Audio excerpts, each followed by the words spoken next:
I'm here with Ian Hughes, Aber Town manager. 3-2 win. Very tight game, but a great victory for us. Yeah, we weren't at the races in the first half, were we? That's fair to say.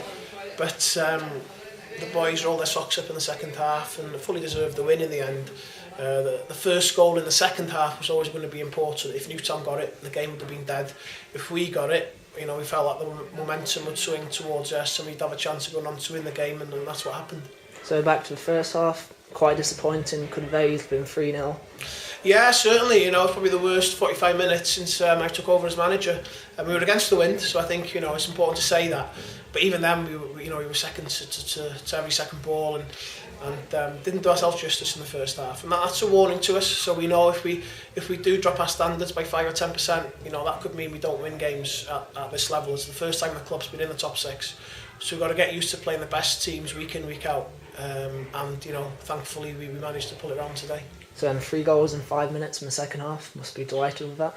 Yeah, as I said, once the first goal went in, we just felt that there was an opportunity there for us. Ross Stevens scores a great goal, to be fair, out of nothing, to bring us back level. And then obviously Sion James, who many people don't realise how long he's been at the club. He wears his heart on his sleeve, and he's got, it is his club. Aberystwyth Town is his club, and it's great to see him scoring the winning goal today because he deserves it for his efforts throughout the season.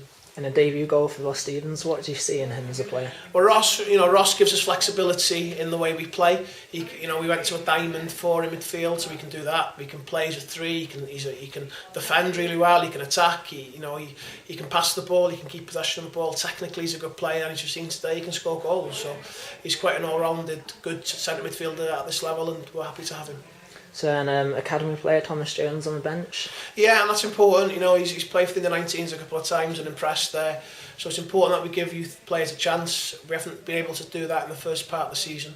But, the 19s, there's some good players there, and I'll be looking to do more of that as the coming weeks, next coming weeks. So have we got any more injuries at present?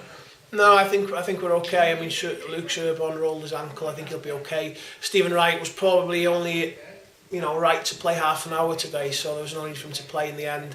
Same with Antonio Copiciero. But obviously with Ross Stevens being kept tight next week, hopefully there'll be a bigger emphasis on Antonio Copiciero to play next week. But as far as I'm aware now, straight after the game, there doesn't seem to be any in the knocks. So you said about the cup game next week. How are you going to look at doing the game? Yeah, well, it's going to be a tough game, that's the first thing. Hollywell are on a great run of form, so we know that. We know all about them. We played them last year, and I've been to see them as well in the last 2 or 3 weeks, so we know it's going to be a tough game. Up there as well, they'll have a good crowd there, boisterous crowd, but we've got experience in the squad that can deal with that. We've got experience and quality, so hopefully, if we work as hard as them, which I'm sure we will do, hopefully our quality will tell.